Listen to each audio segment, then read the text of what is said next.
وَلَقَدْ يَسَّرْنَا الْقُرْآنَ لِلذِّكْرِ فَهَلْ مِن مُّدَّكِرٍ۔ اور ہم نے قرآن کو سمجھنے کے لیے آسان کر دیا، تو کوئی ہے جو سوچے سمجھے۔ صوت القرآن، قرآن کی آواز۔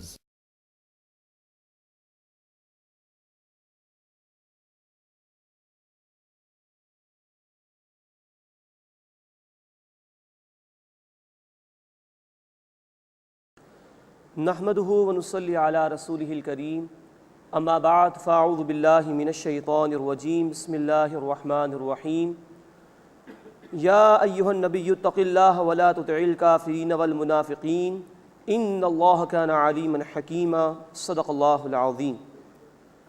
سورۃ الاحزاب کا ہم مطالعہ شروع کر رہے ہیں۔ اب 8 مکی صورتوں کے بعد یہ مدنی صورت آ رہی ہے، سورہ الاحزاب۔ سورۃ الفرقان سے لے کے سورہ الف لام میم السجدہ تک مسلسل 8 مکی صورتوں کا ہم نے مطالعہ کیا تھا۔ اب ان کے بعد ایک مدنی صورت سورہ احزاب کا مطالعہ شروع کر رہے ہیں۔ نوٹ فرمائیے کہ قرآن حکیم میں 7 تو وہ ہیں منزلیں جو اللہ کے رسول صلی اللہ علیہ وسلم کے دور میں ہی تقسیم کر دی گئی تھی تاکہ ایک ہفتے میں قرآن حکیم کی تلاوت مکمل ہو جائے، اور بعض اہل علم نے غور و فکر کے نتیجے میں قرآن حکیم کو 7 حصوں میں تقسیم کیا سمجھنے کے اعتبار سے، اور ہر حصے میں کم از کم ایک مکی صورت یا ایک مدنی صورت ضرور انہوں نے رکھی، اور خود قرآن حکیم کی تقسیم بھی کچھ اسی طرح ہے۔ چنانچہ جو تیسرا گروپ تھا مکی اور مدنی صورتوں کا جس کا ہم نے مطالعہ کیا تھا، سورہ یونس سے لے کے سورۃ المؤمنون تک وہ 14 مکی صورتیں تھیں، اور ان کے بعد ایک مدنی صورت آئی تھی سورۃ النور۔ اس کے بعد پھر 14 گروپ ہے مکی مدنی صورتوں کا، جس میں سے 8 مکی صورتوں کا ہم نے مطالعہ کیا، سورہ فرقان سے سورہ الف لام میم السجدہ تک، اور اب ان 8 مکی صورتوں کے بعد یہ سورۃ الاحزاب ہے۔ گویا تیسرے حصے میں بھی جو کہ مکی مدنی صورتوں کا گروپ ہے، ایک صورت تھی سورۃ النور جو کہ مدنی صورت تھی، اور اب اس چوتھے حصے میں بھی ایک مدنی صورت ہے یعنی سورۃ الاحزاب۔ اب سورۃ النور اور سورۃ الاحزاب یہ آپس میں جوڑے جوڑے کی صورت رکھتی ہیں، ان کے مضامین میں بڑی مشابہت ہے۔ مثال کے طور پر سورۃ النور سن 6 ہجری میں نازل ہوئی، ایک غزوہ تھا غزوہ بنی مصطلق، اس سے واپسی پر، جبکہ سورۃ الاحزاب سن 5 ہجری میں نازل ہوئی، اس میں غزوہ احزاب کے حوالے سے ذکر آئے گا انشاءاللہ۔ سورۃ النور اور سورۃ الاحزاب دونوں میں 9 رکوع ہیں، اسی طرح دونوں صورتوں کا رکوع نمبر 5 بڑا اہم ہے۔ سورۃ النور کے رکوع نمبر 5 میں ایمان کے حوالے سے بڑی اہم مثال اللہ نے بیان فرمائی، اور 2 مثالیں اور اللہ تعالیٰ نے بیان فرمائی ہیں، جبکہ سورۃ الاحزاب کے 5ویں رکوع میں انشاءاللہ ہم دیکھیں گے کہ نبی اکرم صلی اللہ علیہ وسلم کی ختم نبوت کے حوالے سے بھی ذکر ہے، اور ایک بری رسم جو اس معاشرے میں تھی اس کو ختم کر دے گا بھی اللہ تعالیٰ نے اعلان فرمایا۔ اسی طرح سورہ النور کی آیت نمبر 35، اس میں ایمان حقیقی کی بڑی اہم مثال اللہ تعالیٰ نے بیان فرمائی تھی، جبکہ سورۃ الاحزاب میں ہم دیکھیں گے آیت نمبر 35 میں ایمان والوں کی صفات کو اللہ تعالیٰ نے بیان فرمایا۔ سورۃ النور میں بھی منافقین کا تذکرہ تھا، سورۃ الاحزاب میں بھی ان کا ذکر آئے گا۔ سورۃ النور میں حضرت عائشہ رضی اللہ تعالی عنہا پر تہمت لگانے کا ذکر آیا تھا۔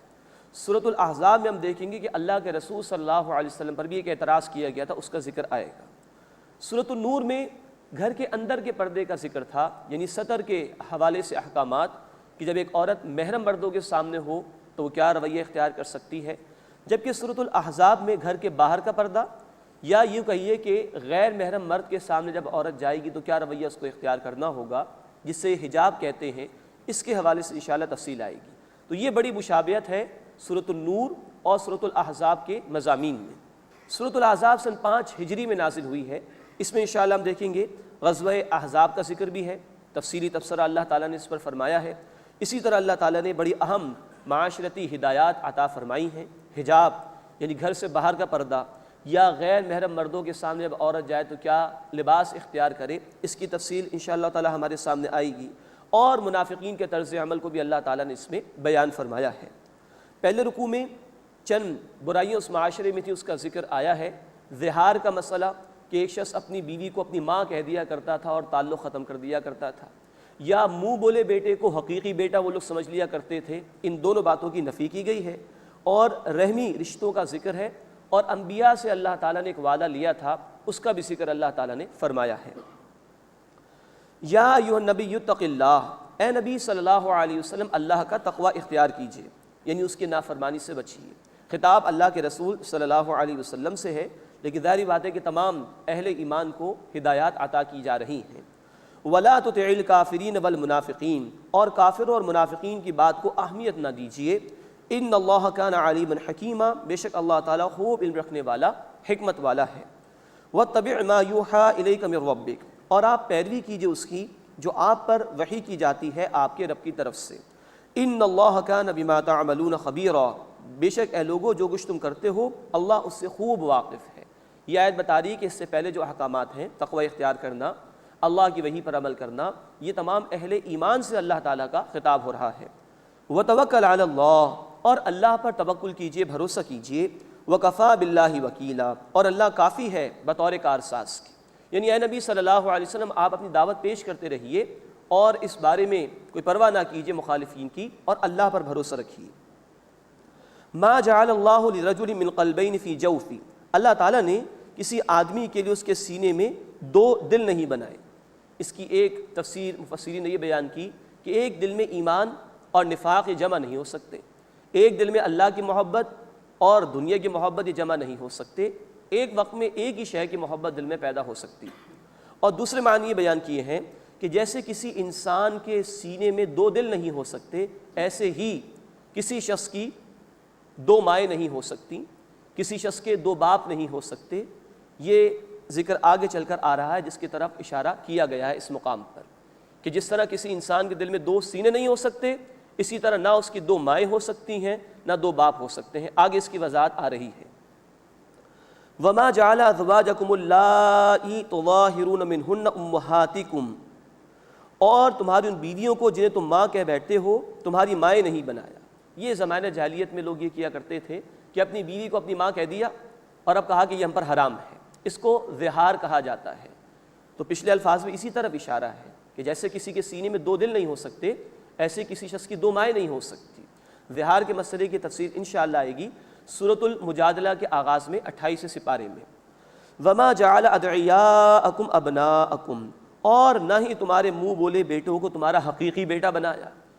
پھر وہی بات کہ جیسے کسی کے سینے میں دو دل نہیں ہو سکتے، اسی طرح کسی انسان کے دو والد نہیں ہو سکتے۔ تو منہ بولے بیٹوں سے محبت کرو، ان کے ساتھ اس سے سلوک کرو، لیکن وہ تمہارے حقیقی بیٹے نہیں ہو سکتے۔ ذَلِكُمْ قَوْلُكُمْ بِأَفْوَاهِكُمْ، یہ تمہاری صرف منہ کی کہی ہوئی بات ہے۔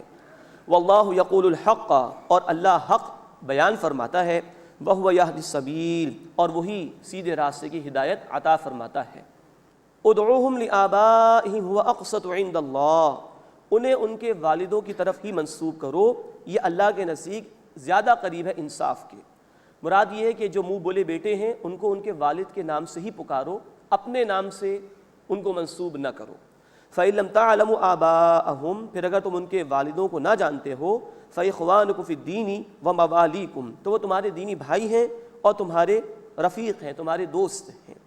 مراد یہ کہ اگر کسی بچے کو گود لیا ہے اور اس کے والد کا نام معلوم نہیں ہے تو پھر بھی اپنا نام اس کے ساتھ منسوب نہ کرو، بہرحال وہ تمہارا دینی بھائی ہے، اس کے ساتھ اچھا سلوک کرو، عمدہ سلوک کرو۔ اب یہ معاملہ اصل میں رسول اکرم صلی اللہ علیہ وسلم کے ساتھ پیش آیا تھا۔ حضرت زید بن حارثہ رضی اللہ تعالی عنہ جو حضرت خدیجہ الکبریٰ رضی اللہ تعالی عنہ کے گھر میں آئے تھے غلام بن کر، پھر حضرت خدیجہ الکبریٰ رضی اللہ تعالی عنہا نے انہیں نبی صلی اللہ علیہ وسلم کے حوالے کیا۔ آپ صلی اللہ علیہ وسلم نے ان کو آزاد کر دیا اور اپنا بیٹا بنا لیا تھا، تو وہ مشہور ہو گئے تھے زید بن محمد صلی اللہ علیہ وسلم کے نام سے۔ پھر یہ قرآن کی آیات آ گئیں تو ان کو پھر ان کے والد کے نام کی طرف ہی منسوب کیا گیا، اور قرآن نے منع کر دیا کہ منہ بولے بیٹوں کو اپنے نام سے منسوب نہ کرو بلکہ ان کے والد کے نام کی طرف ہی منسوب کرو۔ یہ تفصیل بخاری شریف کے اندر بھی موجود ہے۔ وَلَيْسَ عَلَيْكُمْ جُنَاحٌ فِيمَا أَخْطَأْتُمْ بِهِ، اور تم پر اس پہ کوئی حرج نہیں جو اس سے پہلے تم سے بھول چوک ہو چکی۔ وَلَٰكِن مَّا تَعَمَّدَتْ قُلُوبُكُمْ، لیکن ہاں جو اپنے دل کے پورے ارادے سے کرو اس پر مواخذہ ہے۔ چنانچہ بخاری شریف میں حدیث ہے، اللہ کے رسول صلی اللہ علیہ وسلم نے فرمایا کہ جو جانتے بوجھتے کسی منہ بولے بیٹے کو اپنی طرح منسوب کرے، اس کے والد کے علاوہ کسی اور کی طرح منسوب کرے تو وہ کفر کرتا ہے۔ یہ اتنا سخت معاملہ ہے، اسی کہ ہماری